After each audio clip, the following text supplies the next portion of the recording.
The morning at the airport started like any other busy travel day. The air buzzed with chatter, rolling suitcase wheels, and the occasional sound of coffee cups clinking at the nearby cafe. Lines at the security checkpoint twisted like a maze, filled with people from every background, business travelers scrolling through their phones, families juggling passports and snacks, and tired tourists trying not to miss their flights. Among the crowd walked a young black woman, quiet and confident. She moved with a kind of calm that seemed unusual in a place full of impatience. She wore simple jeans, a gray hoodie, and a small crossbody bag that looked a little worn but sturdy. She had dark sunglasses on and a neat ponytail. Nothing about her screamed attention, yet there was something about her posture, straight-backed, balanced, that gave off quiet authority. She glanced up at the digital board that displayed flights. Her flight to Washington, D.C. was boarding in 2 hours. She wasn't in a rush. She had time. She adjusted her backpack strap and joined the line for the security check, waiting patiently as the people ahead emptied their pockets and removed shoes. At the other end of the hall stood an airport police officer, tall, broad-shouldered, wearing mirrored sunglasses even though he was indoors. He scanned the crowd looking for anything that seemed off, but his idea of suspicious often came more from assumptions than from facts. His gaze stopped on the woman in the hoodie. For a moment, something in him tightened. She didn't look nervous. She didn't look lost. But she didn't look like the people he was used to dealing with either. He watched as she moved forward, unbothered by the line, minding her own business. Yet the thought formed in his head, who carries a military-style bag like that through the airport? He told himself it was just part of being alert, part of his job. Still, he couldn't shake the thought that she might be trouble. When she reached the tray table, she placed her bag gently on it and pulled out her phone and wallet. The officer walked closer, pretending to patrol, but really, he was keeping his eyes on her. She could feel it. Years of experience had sharpened her instincts. She didn't have to look to know when she was being watched. Still, she stayed calm. She had dealt with far worse situations than this. The line moved slowly. A mother ahead of her struggled with her stroller, trying to fold it down to fit on the belt. The woman stepped forward and helped her without hesitation. "Here, let me," she said softly. The mother smiled, grateful. The officer noticed the exchange but still didn't relax. As she stepped through the metal detector, the machine beeped softly. A security agent waved her back and asked her to remove her belt. She did so quietly and tried again. This time, no alarm. She picked up her belongings from the tray, thanked the agent, and began to walk toward her gate. That was when the officer decided to step in. "Excuse me, miss," he said, his voice carrying a tone that wasn't quite polite. "Can I talk to you for a second?" She stopped, turned slightly, and nodded. "Sure, is there a problem?" "Can I see some ID?" he asked. She handed him her driver's license without hesitation. He looked at it, glanced at her face, and frowned. "You in a hurry for something?" "No," she said calmly. "Just heading to my gate." "What's in the bag?" he asked. "Personal items," she replied. "Mind opening it?" "Of course," she said. She placed the bag on the nearby inspection table and unzipped it slowly. Inside was a small tablet, a folded jacket, a book, and a sealed envelope marked Confidential and Department of Defense. The officer's eyes caught on the label, and suspicion flared even stronger. "What's this?" he asked sharply, tapping the envelope. "Official documents," she said, her voice still steady. "I'm authorized to carry them." "Authorized by who?" She paused, sensing the growing edge in his tone. "By the United States Army." He laughed under his breath. "You expect me to believe that?" "You're not in uniform." "I'm off duty," she said simply. The officer folded his arms. "You got proof of that?" She gave a small sigh, the kind that comes from tired familiarity rather than fear. "I do. But may I ask what the issue is, officer?" "The issue," he said, his tone rising, "is that I don't know who you are or what's in this bag. People carry all kinds of things through airports these days. You don't look like military to me." She looked at him for a long second. "What does military look like to you?" He frowned, caught off guard by the question. "Don't get smart with me," he snapped. A few people nearby had begun to slow down, watching. A security agent behind the metal detector shifted uncomfortably. The woman reached into her back pocket slowly, intending to pull out another form of ID, a special card that would have cleared up everything. But before she could, the officer's hand went to his holster. "Hands where I can see them," he shouted. Gasps rippled through the terminal. The sudden shift from quiet to chaos was immediate. The woman froze, her heart pounding not from fear for herself but from frustration. She had seen this before, the panic, the misunderstanding, the rush to judgment. Her hands rose slowly into the air. "I'm just reaching for my identification," she said evenly. "Step back," the officer barked. "Don't move!" Passengers began recording with their phones. A child started to cry. The air turned heavy with tension. Another airport security officer hurried over. "Hey, what's going on?" "She's refusing to comply," the cop said sharply. "That's not true," the woman said, her voice calm but carrying enough strength to cut through the noise. "I told him I was getting my ID, that's all." The second officer looked between them. "Can we just stay back?" The first officer shouted again, his weapon still raised halfway. His face was red now, jaw tight. The woman kept her voice steady. "You're making a mistake, officer. Please put your gun down. You don't tell me what to do," he snapped. Her breathing slowed. Years of training had taught her how to manage fear, how to stay level-headed when surrounded by chaos. The same calm that kept her steady overseas was the calm she held on to now. Behind them, a man with a headset, a TSA supervisor, rushed toward the scene. "What's happening here?" The armed officer spoke first. "This woman's acting suspicious. She's got some kind of classified envelope, says she's with the Army. Won't show real ID." "I never refused," she said. "I was reaching for it." The supervisor turned to her. "Ma'am, can I see your identification, please?" "Of course," she said quietly. With her hands still visible, she spoke softly. "May I reach into my back pocket?" The supervisor nodded. Slowly, she reached back, pulled out a thin black wallet, and opened it. Inside was a metal badge and an identification card marked United States Department of Defense, Delta Force Command. The supervisor's eyes widened. He looked up, then back down again. "Is this real?" he whispered. "It's real," she said. The officer who had drawn his weapon stepped closer, squinting at the badge. "That can't be," he said. "That's fake.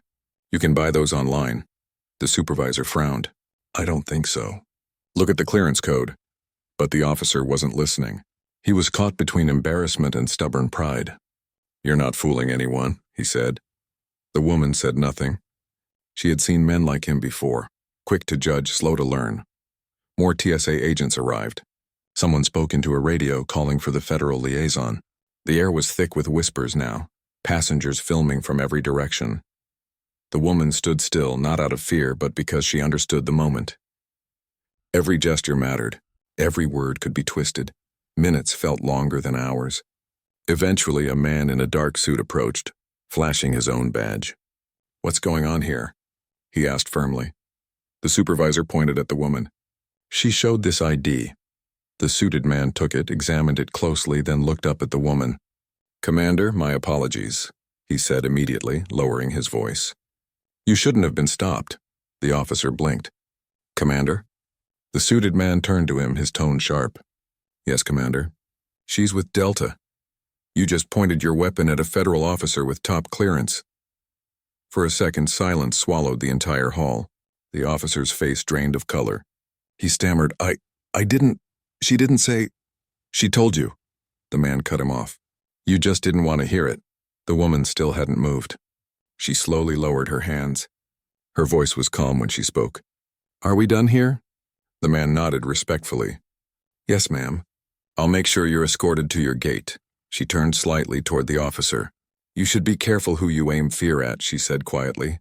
He didn't respond. He couldn't. His hand still trembled slightly at his side.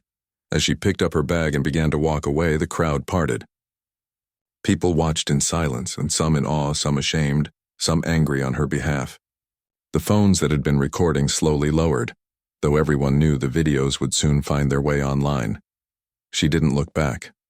She didn't need to. She had been in more dangerous situations before, just not ones like this, where the enemy wasn't holding a gun in a desert, but in a polished airport with clean floors and bright lights.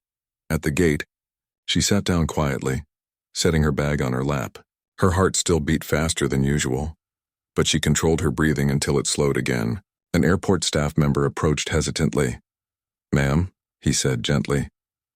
We're so sorry for what happened. She gave a small nod. Thank you. I'm fine. Would you like us to get you something? Water, maybe? No, she said softly. Just some quiet would be nice. The man nodded and stepped away. She stared out the window, watching planes taxi across the runway, their lights blinking like distant stars. The incident replayed in her head. The moment the gun came up, the silence that followed, the shock on everyone's faces. She'd faced weapons before, but it was different when the danger came not from an enemy abroad, but from someone in your own country. She wasn't angry as much as she was tired. Tired of being misjudged. Tired of how quickly assumptions turned to threats. Yet she also knew that reacting in anger would have only proven the officer's expectations. She reminded herself of something her commanding officer once told her years ago during training. Control the room with calm, not noise. That lesson had saved her life more than once. Today, it might have saved hers again, but for a different reason. Her flight was finally called. She stood, straightened her jacket, and walked calmly down the boarding bridge. Every step reminded her that staying composed didn't mean being weak. It meant choosing peace when others tried to provoke chaos. As she took her seat on the plane, a middle-aged woman across the aisle leaned over and said quietly, "I saw what happened back there. You handled that with more grace than most could." She smiled faintly. Sometimes silence speaks louder than shouting. The woman nodded, understanding. "Still, I'm sorry you had to go through that." "Thank you," she said softly. "But don't be sorry for me. Be sorry for how often it happens." The engines roared to life. The plane began to move. She looked out the window, the clouds starting to rise in the distance. The hum of the aircraft was steady, almost soothing. She leaned back, closing her eyes for a moment. She thought about the officer, not with hate, but with a quiet wish that one day he might learn what real discipline looks like. Maybe, she thought, today had already started teaching him. Outside, the airport shrank below as the plane climbed higher into the sky. For the first time that day, she allowed herself to exhale completely. The world below was still full of misunderstanding, still full of people too quick to judge. But she knew who she was, and that truth was enough to keep her steady. The plane landed smoothly in Washington, D.C. a few hours after the tense morning at the airport. Passengers clapped quietly when the wheels touched the runway, though most were too tired to make much noise. The young woman, still calm and collected, waited for the crowd to thin before getting up. She lifted her bag from the overhead compartment and stepped off the plane without drawing attention. The air inside the terminal felt different from the one she'd left earlier that morning. There was no shouting, no confusion, no drawn guns. Just the ordinary noise of arriving travelers finding their way to baggage claim. She moved with quiet focus, her boots tapping softly against the polished floor. A man in a plain suit was waiting near the arrivals gate. He looked like any other traveler, but his watchful eyes and straight posture gave away his real role. When he spotted her, he nodded respectfully and walked toward her. "Ma'am," he said quietly, "vehicle's ready outside." "Good," she replied. "Any updates?" He handed her a phone. "Command wants a debrief as soon as possible. They saw the news." She took the phone and sighed. "I figured." The incident had already made its way online. Clips from different angles flooded social media, showing her standing calmly while the officer shouted and pointed his gun. Some praised her composure. Others debated what really happened. The story was growing faster than she wanted. She didn't like being the center of attention, especially not for something like this. As they walked toward the exit, she spoke softly. "Has the department reached out?" "Yes, ma'am. The police chief issued a preliminary statement. They're calling it a misunderstanding." She gave a small, humorless laugh. "That's one word for it." Outside, the cold air brushed against her face. A black SUV waited at the curb, engine running. She climbed inside, placing her bag on the seat beside her. The driver nodded in acknowledgement, then pulled into traffic. For a few minutes, silence filled the car. She stared out the window at the passing city. Government buildings, busy streets, people in suits walking briskly toward meetings. Everything looked ordinary, yet she felt a quiet weight inside. The man in the passenger seat finally spoke. "If you don't mind me saying, ma'am, the way you handled that was incredible." She glanced at him. "You mean not losing my temper?" "Yes," he said. "Most people wouldn't have stayed calm with a gun pointed at them." She looked ahead. That's the problem. Most people don't have to practice staying calm for things they didn't cause. He nodded slowly. Are you going to press charges? No, she said. I'm not here for that. He hesitated. Then what are you going to do? She looked out the window again. My job. When they reached the base, the gate guards recognized her immediately. The barrier lifted and the vehicle rolled through. Inside, the buildings were neat and quiet, the air heavy with discipline. They parked near the command office and she stepped out, pulling her jacket tighter against the wind. Inside, a few officers greeted her respectfully. Word of what had happened had already spread through the ranks. Some gave her sympathetic nods, others just looked uneasy, unsure whether to bring it up. She gave them all the same calm nod in return. Her superior officer, a graying man with a calm but firm presence, waited in his office.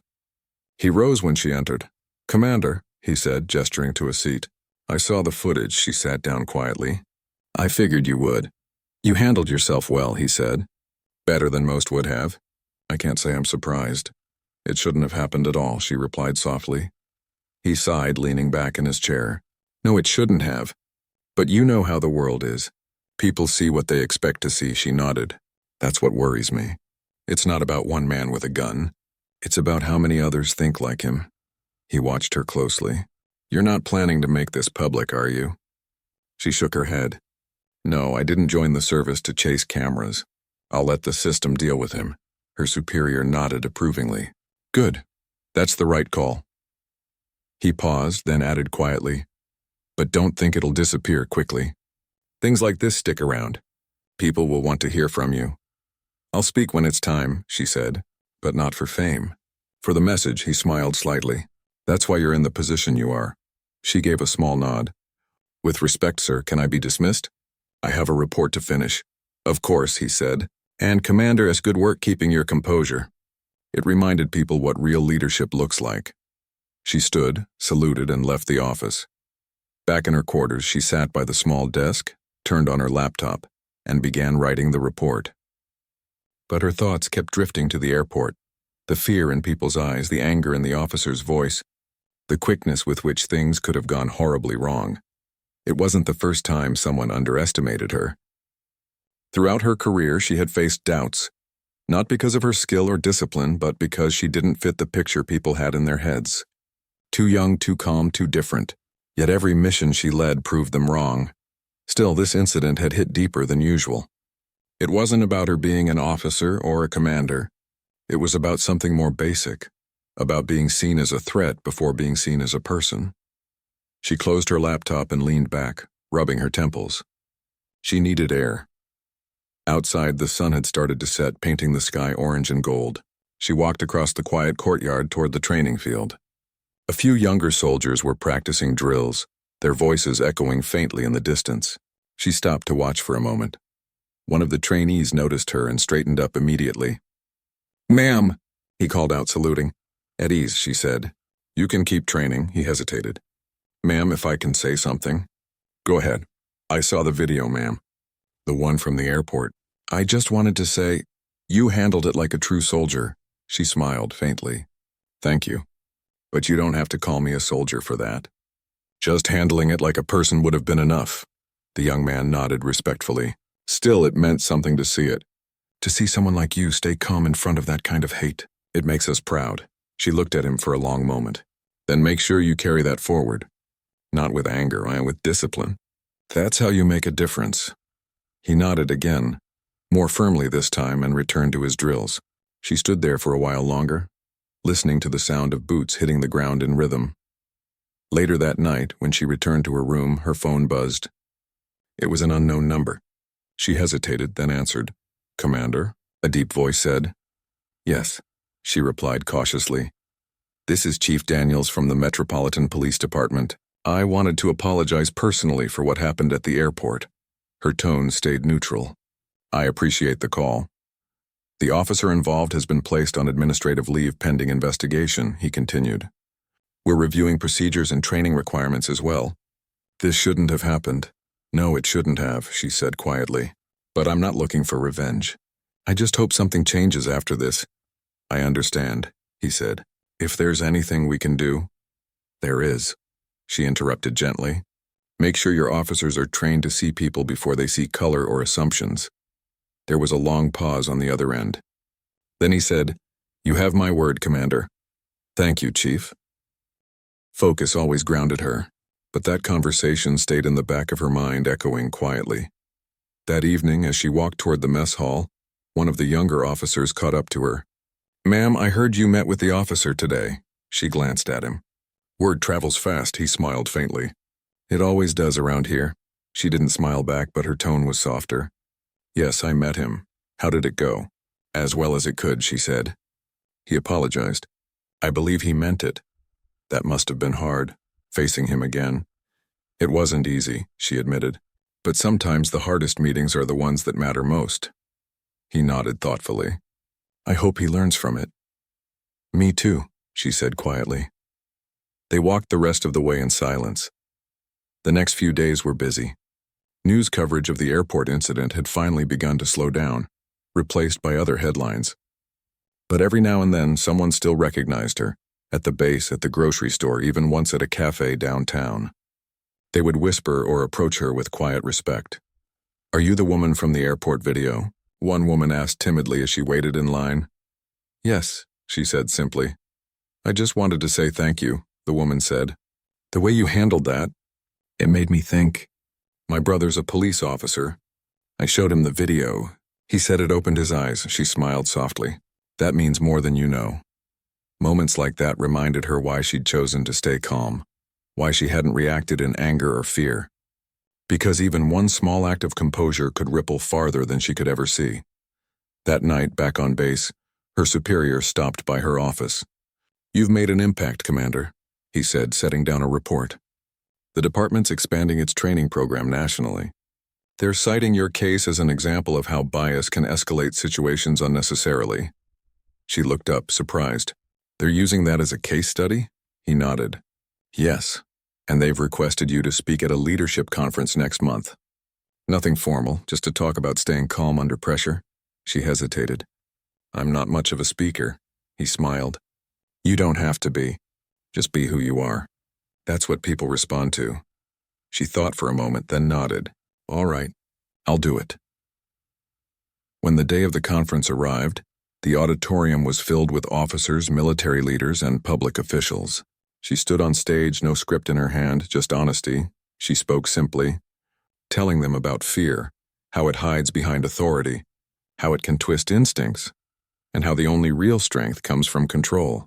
She told them how calm isn't weakness, how respect must go both ways, and how the hardest battles aren't always fought overseas. When she finished, the room was silent for a long moment, not out of discomfort, but because everyone was processing her words. Then came quiet applause, not loud or forced, just steady and genuine. Afterward, several officers approached her, thanking her for speaking. Some admitted they'd made similar mistakes in the past, assumptions, snap judgments, unfair reactions. She listened to each of them with patience. For the first time, she saw not enemies or skeptics, but people willing to change, and that was enough. Weeks later, she received a letter.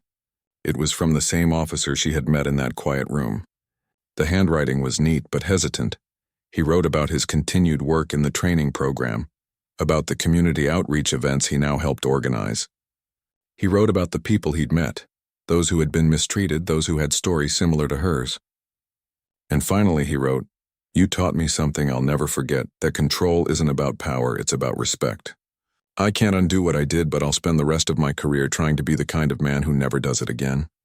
She folded the letter carefully and placed it in her desk drawer. She didn't need thanks, but knowing that something had changed, even in one person, made the entire ordeal worth it. That night, as she stood outside under the stars again, the wind carried a quiet peace. The world was still far from perfect, but moments like this reminded her that small shifts mattered. She whispered softly to herself, one day at a time, one change at a time.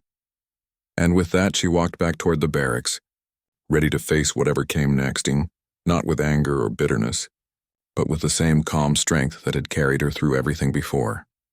Because real power, she knew now more than ever, wasn't in the weapon someone held. It was in the restraint of the one who didn't need to use it. The months after the conference brought quiet but meaningful change. Her name had begun to appear in reports, training materials, and leadership discussions.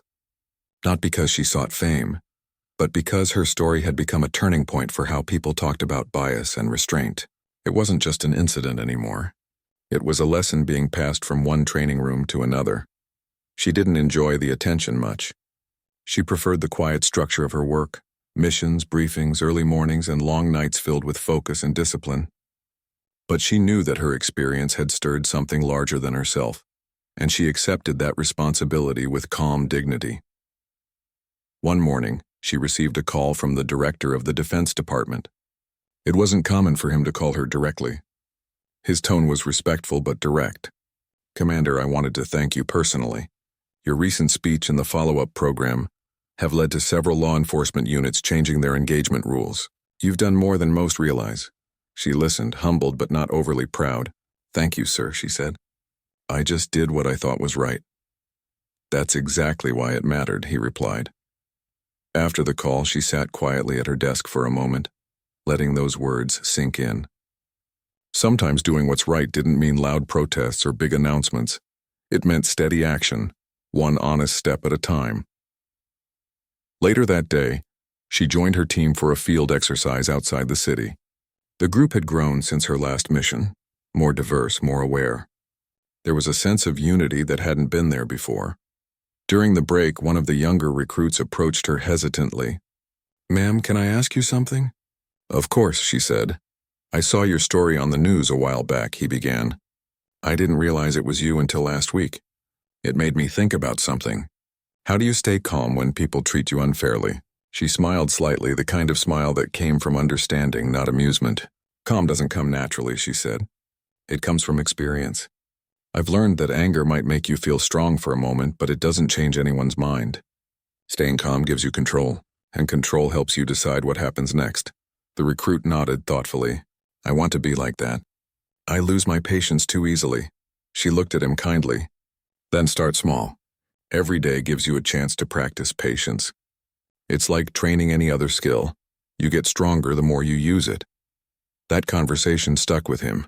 Later that year, he would tell her how that one piece of advice had helped him avoid making a serious mistake on duty. Weeks passed, and she continued to carry herself with quiet confidence. But not everything was smooth. Some officers still whispered that she had embarrassed the department, that she had made one of their own look weak. She heard the talk sometimes in passing, in hallways or cafeterias. She never confronted it. Instead, she let her actions speak louder than their gossip. One afternoon, she was invited to attend a meeting with senior officers from multiple branches. It was about developing new cooperative programs between the military and police. The same officer who had once aimed a gun at her was also there. She hadn't expected to see him again. When their eyes met across the table, there was a moment of stillness. He gave a respectful nod, and she returned it calmly. This time there was no awkwardness, no tension, and only quiet recognition. He spoke first when it was his turn. "I believe our focus should be on rebuilding trust, not just between departments but between officers and the public. That starts with humility and better training." She watched him as he spoke. He wasn't trying to sound perfect or polished. He was simply honest. His words carried a tone of responsibility that hadn't been there before. It made her realize that maybe, just maybe, he truly had changed. After the meeting ended, he approached her as the others left. "Commander," he said carefully, "I wanted to thank you again. Not for forgiving me, but for not giving up on the idea that people can be better." She studied him for a moment. "People can be better," she said. "But it takes work," he nodded. "It does. I'm doing that work every day." She gave a small, approving nod. "Then keep at it." They shook hands again. This time not out of formality, but mutual respect. Later that evening, she drove home in silence. The city lights blurred softly through the windshield as she thought about how far things had come. Change wasn't quick or easy, but it was real. Sometimes progress didn't look like fireworks or speeches. It looked like quiet understanding between two people who used to stand on opposite sides of fear. The following month, she was invited to speak at an academy where new recruits were being trained. This time, she agreed without hesitation. The auditorium was filled with young faces, men and women who would one day be in positions of power. She looked around before speaking and thought of how many lives could be shaped by what they learned in those early days. She began simply, "Some of you will face moments when your instincts tell you to react. But instincts can be wrong. They're shaped by what you've seen, what you've heard." When she hung up, she sat in silence for a long time. The call didn't erase what had happened, but it gave her a small measure of peace. Someone had listened. A few days passed. News coverage continued, but she avoided watching it. Instead, she focused on her duties. Her team trusted her completely. They knew her leadership came not from her rank, but from her steady heart. Still, she couldn't help but notice small changes around her. People she barely knew stopped her in hallways to express support. Messages arrived from young women in the military, thanking her for showing strength without aggression. Even civilians wrote saying her calm had inspired them to handle their own challenges differently. She hadn't expected any of it. She hadn't done it for attention. But she realized now that moments like those, painful, public, and unfair, could still carry power if handled with grace. One afternoon, she was sitting in the mess hall when her second-in-command approached with a tablet. "Ma'am, you might want to see this," he said. On the screen was an article. The headline read, "Airport Incident Sparks Police Training Reform Proposal." She scrolled down, reading the details. Lawmakers were discussing mandatory de-escalation and bias training for airport police across the state. She looked up slowly. "That's progress," she said softly. "Yes, ma'am," he agreed. "Because of you," she shook her head. "Because of what happened. I just happened to be there." But deep down she knew her reaction had mattered. If she had lost her composure, things could have ended tragically. And the conversation afterward might have been about violence, not change. That night she sat alone again, staring at the stars outside her window. She thought about how strange life could be, how a moment of injustice could lead to awareness, and how pain could sometimes turn into purpose. She didn't know what had become of the officer, but part of her hoped he was learning something from it all, not because she wanted him punished, but because she wanted him to understand. She believed people could change. Not all, maybe, but some, enough to make a difference. A knock on her door broke her thoughts. It was her superior again. "Commander," he said softly, "there's something you should know." The officer who pulled the gun. "He's asked to meet you." She was silent for a moment. "Did he say why?" "He said he owes you an apology." She hesitated. "Does he mean it?" The man shrugged. "Hard to say, but he's been attending the department's new training sessions. They say he's different lately." Humbled, she nodded slowly. "Then I'll meet him. Not for me, for what it could mean." Her superior smiled faintly. "I thought you'd say that." When he left, she sat back and closed her eyes. The story wasn't over yet. She didn't know what the meeting would bring, but she was ready for it. Not as a soldier, not as a commander, but as a human being who believed that even the hardest hearts could sometimes learn. She glanced at her reflection in the darkened window. The same calm face looked back, steady, disciplined and unshaken. She whispered to herself, "You did what you had to. Now finish what you started." Outside, the night deepened, the base lights glowing faintly in the distance. Tomorrow would bring another day, another test, and maybe a chance for healing. She wasn't sure what that would look like, but she knew one thing for certain. She would face it the same way she faced everything, with calm, courage, and grace. A week had passed since the call about the officer's request to meet her. She hadn't rushed to agree. She wanted time to think, not out of fear or anger, but because she wanted to be sure she would meet him with the right mindset. The wrong kind of emotion could turn a moment of learning into another argument. Her superior had told her that the officer had been attending the department's retraining sessions. He'd apparently taken responsibility for what happened, at least publicly. She didn't know if it was real remorse or pressure from public outrage. Either way, she decided she would see him. The meeting was set for Friday morning at a neutral location, a small conference room inside a government building downtown. No cameras, no press, just a quiet space for two people to talk. When she arrived, she wore civilian clothes again, dark slacks, a simple shirt, and a black jacket. No uniform, no medals, just herself. She wanted this meeting to be between two people, not ranks. As she entered the room, she saw him already sitting there.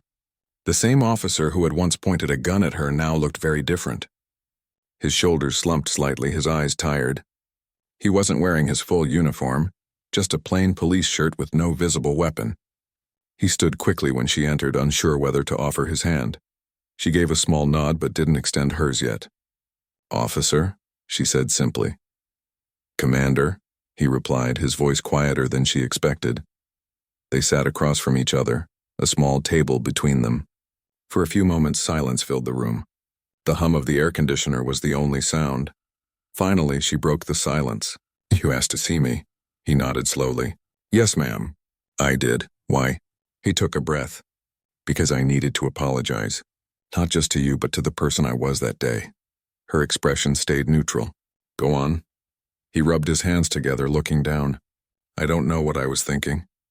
I've replayed that moment over and over. I see myself shouting, my hand on my gun, and I can't believe it was me. I thought I was doing my job. I told myself I was protecting people. But really, I was acting out of fear. Fear of something I didn't understand." She studied him quietly. He looked genuine, but she'd seen enough people fake guilt before. Still, there was something in his voice, a rawness, a kind of honesty that couldn't be rehearsed. He continued. "After everything came out, after I saw the video, I didn't even recognize myself. I saw how calm you were, how you didn't raise your voice once, and I realized how wrong I was." She leaned slightly forward. "Do you know what made you pull that gun?" He hesitated. "It was instinct, but not the kind I should have trusted. I saw someone who didn't fit what I thought safe looked like. I made assumptions. I didn't see a person. I saw a story I made up in my head." She let his words hang in the air. Then she asked quietly, "Do you know what could have happened?" He nodded, his throat tight. "Yes, ma'am, I do. I've thought about it every night. I could have ruined a life, yours and my own. I keep thinking about the look on your face. You didn't even flinch. You were just calm." She looked down at the table, remembering that moment. The stillness, the heavy air, the way everyone in the terminal had frozen. "Calm doesn't mean I wasn't scared," she said softly. "It means I've learned to control it. Because if I didn't, someone else might not have walked away alive." He swallowed hard. "I'm sorry, Commander, truly. I don't expect you to forgive me, but I needed to say it." She nodded slowly. "Apologies matter. But so does change. What are you doing differently now?" He straightened a little. "I joined the new training program. They're teaching us about bias, about how fear can disguise itself as authority. It's not easy to face, but I'm doing it. I've been listening to people, really listening, and I've been working with community groups. I'm not saying I'm fixed, but I'm learning." She studied him for a long moment before speaking again. "People make mistakes. Some can be repaired, some can't. What you did could have cost lives, but what you do now will show whether you learned anything." He nodded. "I know. I'll never forget that day. It changed everything for me." For a moment, neither of them spoke. There was no anger in her eyes, no resentment, just quiet strength. She had already made peace with the past. Now she was simply measuring truth. After a long silence, she said, "Do you understand why I didn't press charges?" He looked up, surprised. "I've wondered that every day. You had every right to." "I know," she said, "but I didn't want another battle. The world already has enough of those. I wanted something different to come from this, something that might actually make a difference." He nodded, still quiet. "I've led missions overseas," she continued. "I've dealt with real threats, real weapons, real fear. But that day in that airport, it wasn't a battlefield. And yet I felt something I hadn't felt even in combat. Being treated like I didn't belong in my own country. That's the kind of fear people carry every day. You can't see it unless you've lived it." He lowered his eyes again. "I didn't understand that before. I do now." "I hope so," she said softly. "Because you'll meet people every day who've had to be strong just to be seen as normal. You can't undo what happened, but you can make sure it doesn't happen again. Not from you, not from anyone you train." He nodded, his voice breaking slightly. "I will, ma'am. I promise." She gave a small nod in return. "Then we're done here." He blinked. "That's it?" "That's it," she said. "You've said what you needed to. I've heard it. Now it's up to you to live differently." She stood. He followed, unsure whether to shake her hand. This time she extended hers. He hesitated only a moment before taking it. Her grip was firm, not forgiving, not hostile, just strong. When she left the room, he sat back down slowly, staring at his hands. For the first time in years, he felt something unfamiliar. Not shame, not guilt, but humility. Outside, she walked down the quiet hallway, feeling the weight of the meeting lift from her shoulders. She didn't know if the man would truly change, but she believed in the possibility of it. That was enough for now. Later that afternoon, she returned to base. Her team was preparing for a new assignment, and she threw herself into the work. "I've been meaning to write to you again. It's been 5 years since that day, and I still think about it often. Not out of guilt anymore, but gratitude. You changed the course of my life.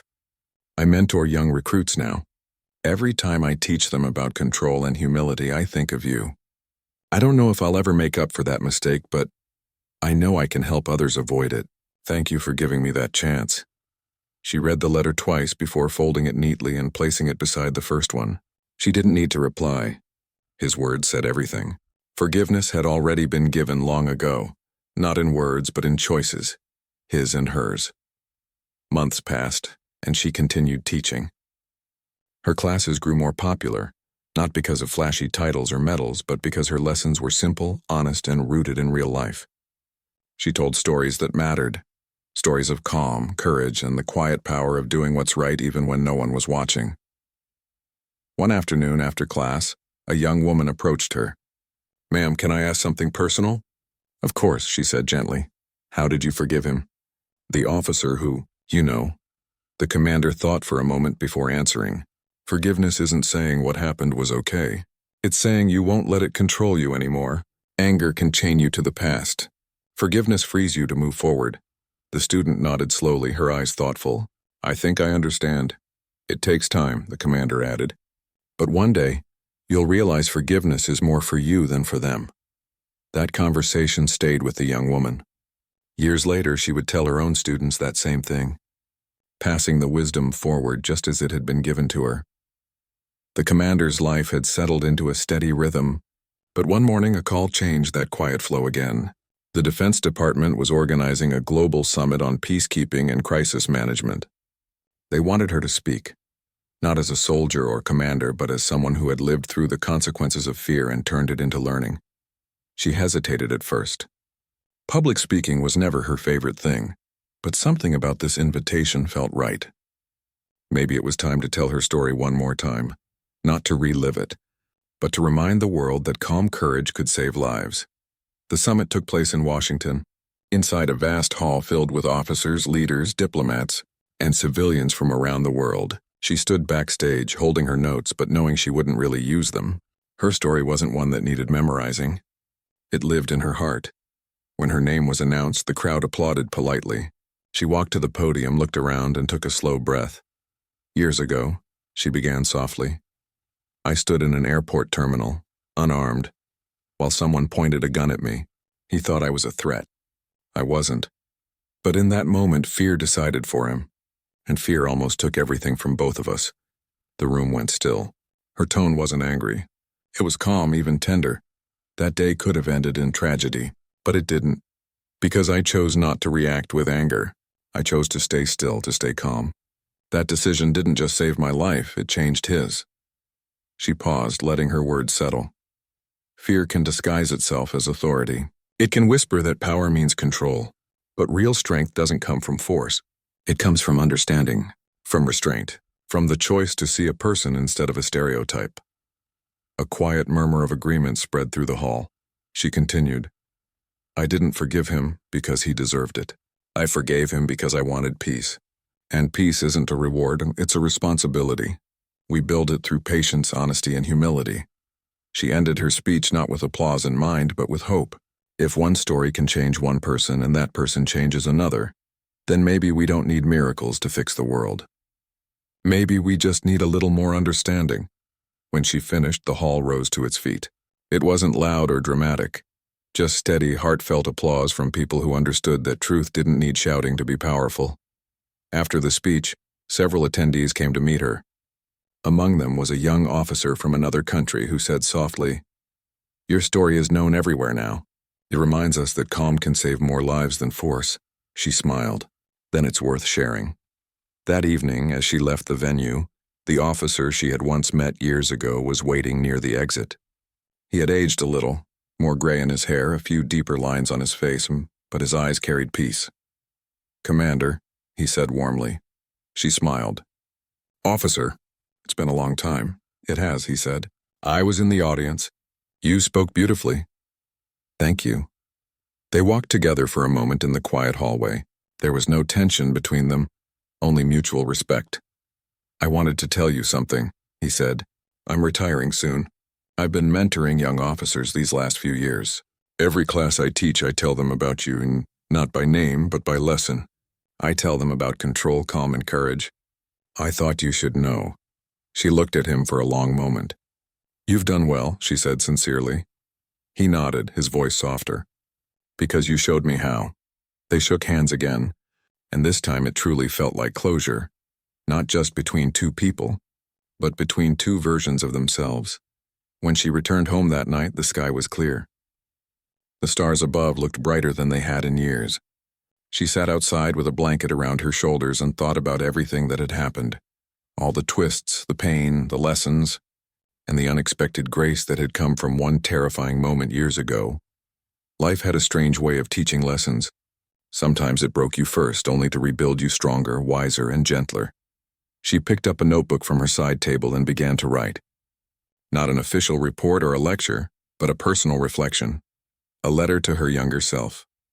You'll face fear, and you'll want to fight it with anger. Don't stand still. Let calm be your shield. People will misunderstand you, but stay kind. Someone will point a weapon at you one day and you'll have every right to hate them. Don't. Because one day that same person might learn to protect others because of the calm you showed. She stopped writing for a moment, smiling faintly at the thought. Then she continued, You can't control what happens to you, but you can control what you become because of it. That's where real power lives. When she finished, she closed the notebook gently and set it beside her. The night was quiet except for the faint sound of wind through the trees. Somewhere far away, a plane passed overhead. The same distant hum that had once been a reminder of chaos now sounded like peace. She leaned back, eyes closed, and breathed deeply. There were no medals, no headlines, no cameras now, just her and the calm she had built piece by piece. The world still had its flaws. People still made mistakes. But she had learned that one calm decision, one moment of restraint, could echo farther than anyone could imagine. She whispered softly into the night. That's enough. And it was. Because sometimes the greatest victories are the quiet ones, the ones no one sees but everyone feels. The ones that begin with fear and end in understanding. The ones that prove that peace, though fragile, is always worth protecting. And as she sat there beneath the stars, the night carried a quiet truth she had lived her whole life to learn. That real strength isn't in the power to strike, but in the grace to stand still.